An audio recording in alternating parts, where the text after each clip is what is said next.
Olá, amigos, tudo bem com vocês? Aqui estamos nós de novo, então, no nosso projeto Gabaritando Legislação.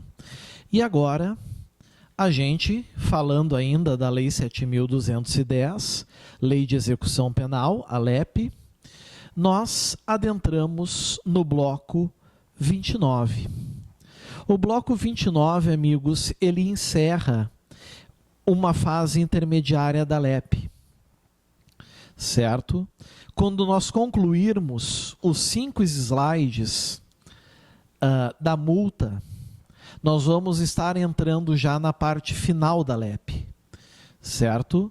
Então agora vamos dar todo aquele gás que a gente tem. Todo o gás que a gente tem para que a gente resolva isso logo, certo? Para que vocês possam dominar, praticar as questões e estudar bem essa lei, que ela é muito útil para todos nós. Então, vocês estão vendo aqui, capítulo 4.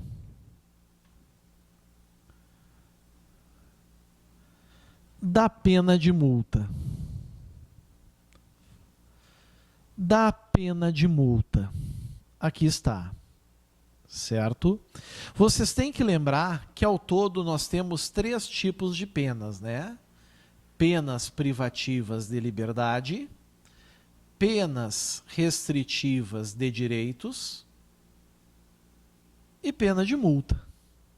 São as 3. Penas privativas de liberdade nós já trabalhamos, vimos bem elas. Penas restritivas de direitos, nós também trabalhamos já bem elas. A pena de multa a gente ainda não viu. Chegou o momento. A pena de multa, em alguns crimes, ela pode vir alternativa, como, por exemplo, na ameaça. Ameaçar alguém por palavra, escrito, gesto, de causar-lhe mal injusto ou grave. Pena, reclusão, detenção de 1 a 6 meses ou multa. Ou seja, ou o juiz aplica a pena privativa de liberdade ou ele aplica a multa. O furto, por exemplo, a multa é cumulativa. Se o juiz condenar o ladrão, ele tem que aplicar tanto a pena de prisão quanto a de multa. Reclusão de 1 a 4 anos e multa. Mas o fato é que multa sempre tem que ser paga. É uma pena, então ela tem que ser paga. As regras de pagamento de multa, elas estão no Código Penal. Mas a Lei de Execução Penal traz, meus amigos, como se dá o processamento para o pagamento da multa, mostrando que a LEP também regula essa modalidade de sanção, essa modalidade de pena. Começamos lá no artigo 164. Olha aqui, ó. Extraída a certidão da sentença condenatória com trânsito em julgado. Ou seja, não cabe mais recurso, não dá mais para recorrer. Certo? Não cabe mais recurso, não dá mais para recorrer. Que valerá como título executivo judicial. O que isso quer dizer, pessoal? Isso quer dizer uma coisa, que, por exemplo, se eu não cumpro uma pena restritiva de direitos, como, por exemplo, prestação de serviços à comunidade ou limitação de final de semana, eu posso ter essa pena convertida em pena privativa de liberdade.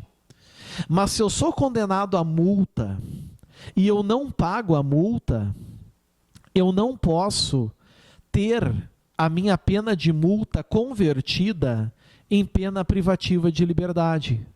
A multa, ela se torna dívida ativa de valor. Ela é cobrada pela Fazenda Pública. E aí vai se ter meios para se cobrar essa multa, como penhora e por aí vai. E é isso que nós vamos trabalhar agora. Certo? Vejam, ela vale como título executivo judicial. O Estado vai ter que dar um jeito de cobrar do devedor essa multa, mas não poderá converter em prisão. Isso já caiu em prova e vai cair de novo. Certo? O Ministério Público requererá, é pedido dele, em autos apartados. O que quer dizer autos apartados, pessoal? Autos apartados quer dizer fora do processo que tramitou. Tramitou um processo, o sujeito foi condenado, ele recorreu, fez tudo o que podia e acabou aquele processo. Vai se abrir um novo, autos apartados. E o MP vai requerer, então, a citação do condenado para, no prazo de 10 dias, pagar o valor à multa ou nomear bens à penhora. O único caso que existem 2 citações do réu é ao pagamento de multa. Fora isso, não. Se não tem multa, ele só é citado uma vez no início do processo comum. Mas se tem multa, ele é citado lá no processo comum para responder ao processo, e se ele é condenado a pagar a multa, ele vai ser citado de novo, mas quem cita não é o MP, quem cita é o juiz. O MP requer para que o preso pague a multa.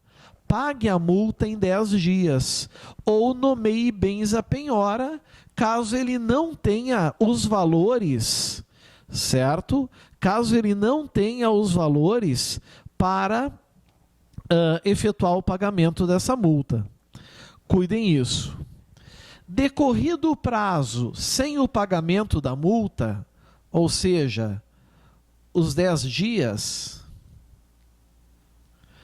ou o depósito da respectiva importância, proceder-se-á a penhora de tantos bens quantos bastem para garantir a execução. Agora é claro, né? Se o sujeito não tiver nada, sabe-se lá quando ele vai pagar essa multa, né? Isso é evidente, certo? O parágrafo 2º diz: a nomeação de bens à penhora e a posterior execução seguirão o que dispuser a lei processual civil. O que já caiu em prova? Que segue a regra da lei processual penal. Está errado, certo? Penhora, execução, isso é assunto de processo civil.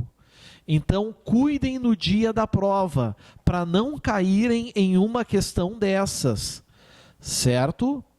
O procedimento de uma penhora vai ser pelo Código de Processo Civil. As regras cíveis vão regular isso. Cuidem o que está em vermelho, é o que é importante. Pouca gente erra um tipo de questão dessas de multa, mas vocês têm que saber.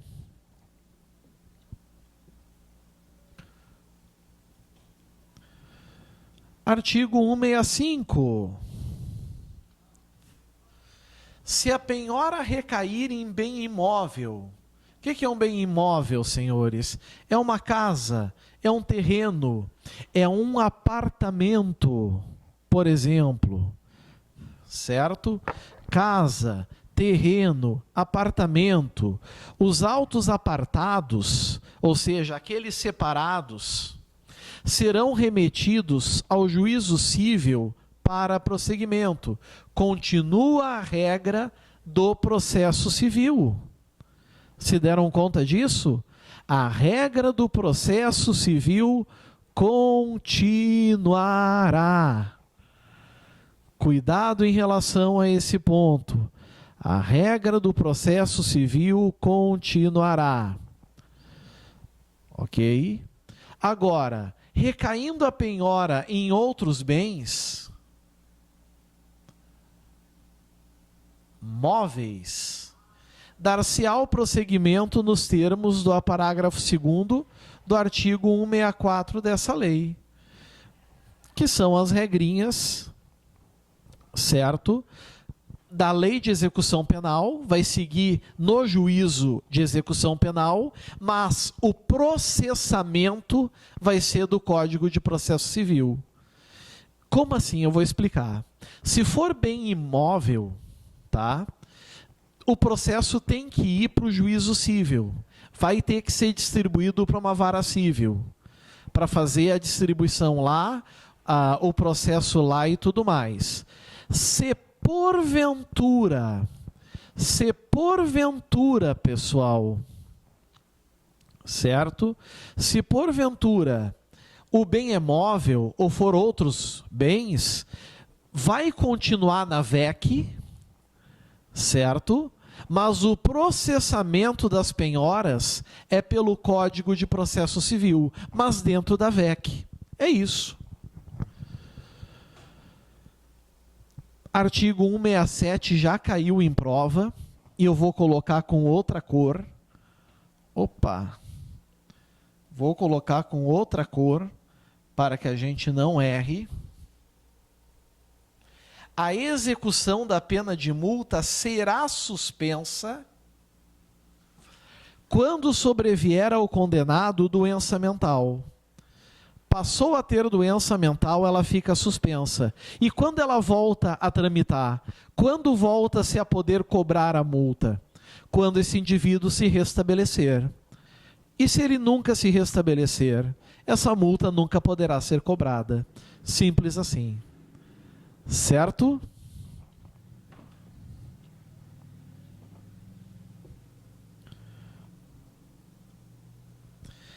Entramos no artigo 168. Vejam, o juiz, aqui, é o juiz da VEC, poderá, ou seja, é uma prerrogativa dele, determinar que a cobrança da multa se efetue mediante, olha só que legal, desconto no vencimento ou salário do condenado, nas hipóteses do artigo 50, parágrafo 1º do Código Penal. Não nos interessa o que está no artigo 50, parágrafo 1º do Código Penal. Para nós é irrelevante. Observando-se o seguinte: o limite máximo, e isso pode cair em prova e já caiu, do desconto mensal será o da 4ª parte. Já caiu dizendo que é da 6ª parte, que é da metade, que é da terça. Não, é da 4ª parte da remuneração. Certo? É o desconto máximo. E o mínimo, o de 1/10. Está aqui. O que eu vou dizer para vocês? Eu sou obrigado a dizer aos senhores, eu preciso dizer aos senhores que isso pode cair em prova e os senhores têm que saber de cor. Não tem escolha. Isso pode cair em prova e os senhores têm que saber de cor. O desconto será feito mediante ordem do juiz. Já está aqui em cima, né? A quem de direito. E inciso 3, o responsável pelo desconto, provavelmente um funcionário de banco, certo? Ou funcionário da empresa, será intimado a recolher mensalmente, até o dia fixado pelo juiz, a importância determinada. Isso é muito feito nas pensões alimentícias, né, pessoal? Pensão alimentícia acontece muito isso. Na pensão alimentícia isso ocorre bastante, pessoal, bastante mesmo. Ocorre demais, né, descontada do salário, da folha salarial, e ele tem que recolher mensalmente. Aqui é a mesma coisa, até que a multa seja paga, até que a multa seja, então, quitada. Cuidem isso que está em vermelho, e aqui eu destaquei quase tudo, né? Mas é importante esse artigo 168, poucos candidatos erram, então vocês não podem se dar ao luxo de errar.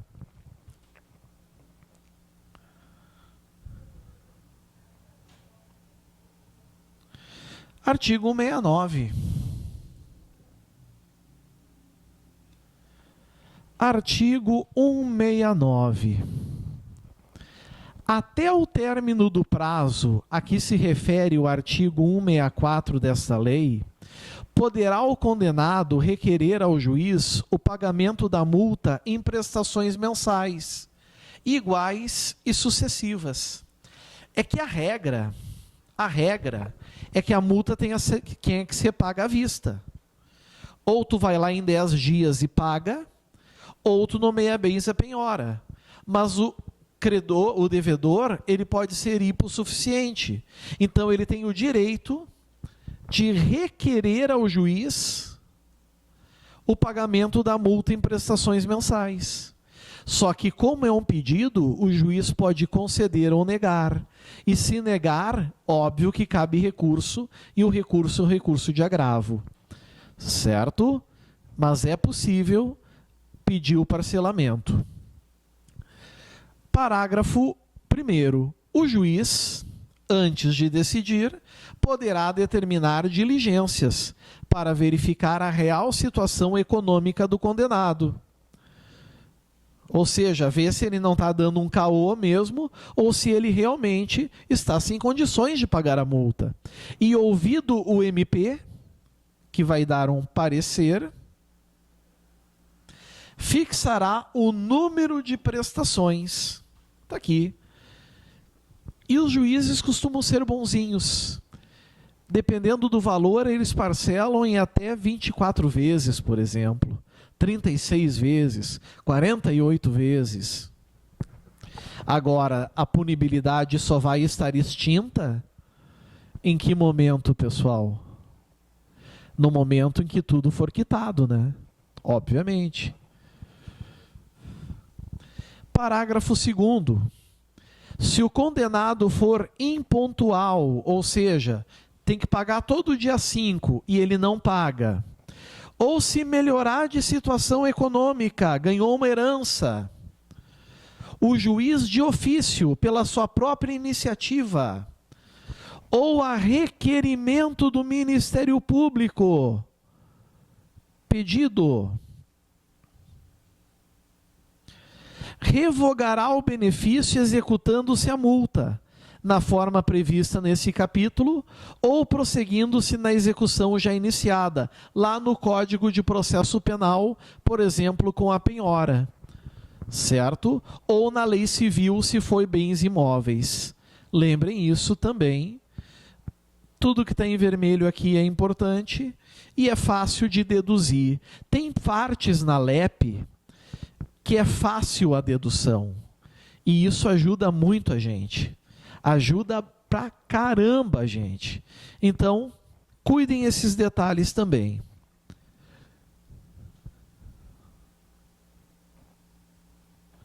Artigo 170.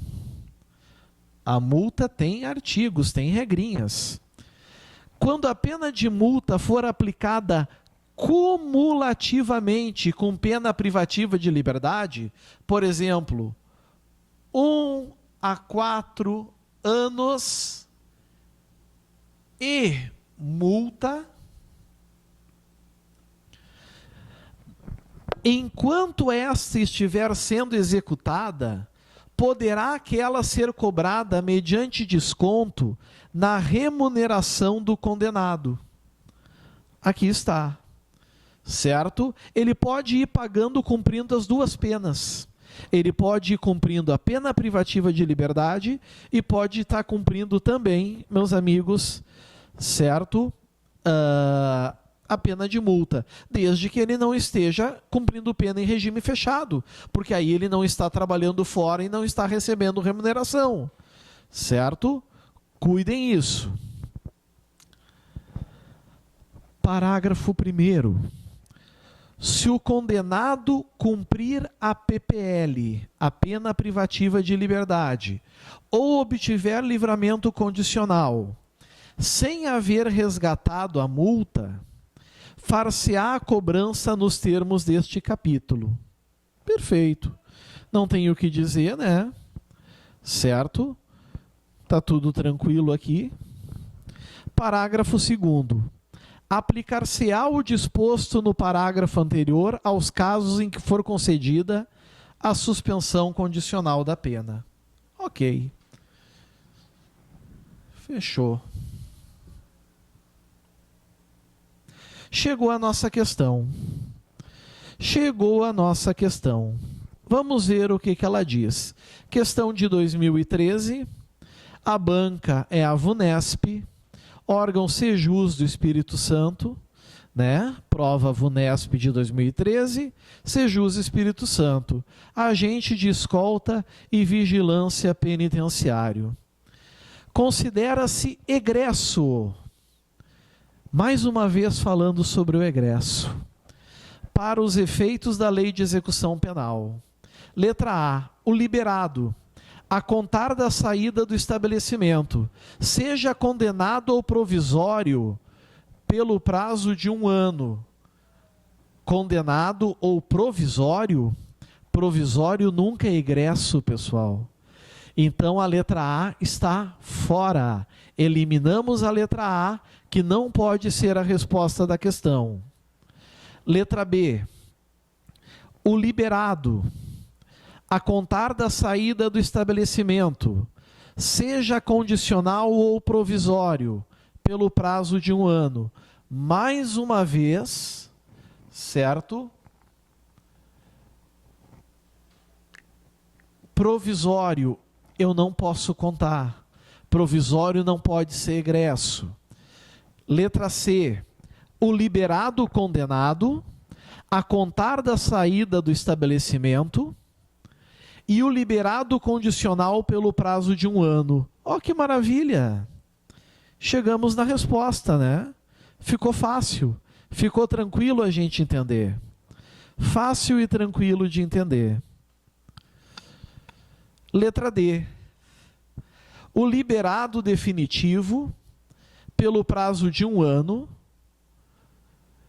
até aqui está certo, a contar da saída do estabelecimento. Na verdade, o liberado definitivo ele já não é egresso, ele já está totalmente livre, então já está errado. E o liberado condicional durante o período de prova não é egresso. Aí é durante 1 ano, a contar da saída. D está errada. Letra E, o liberado condicional, pelo prazo de 1 ano a contar da saída do estabelecimento. Perfeito. E o definitivo durante o período de prova? Definitivo, amigos, não tem período de prova. Então está errado. Logo só sobra a letra C de Canadá. Certinho? Vencemos assim o nosso bloco 29. Aqui está, mais uma vez na nossa tela. Bons estudos e até a próxima aula. Fica o meu muito obrigado. Valeu, pessoal. Até a próxima, até o nosso bloco 30. Tchau, tchau.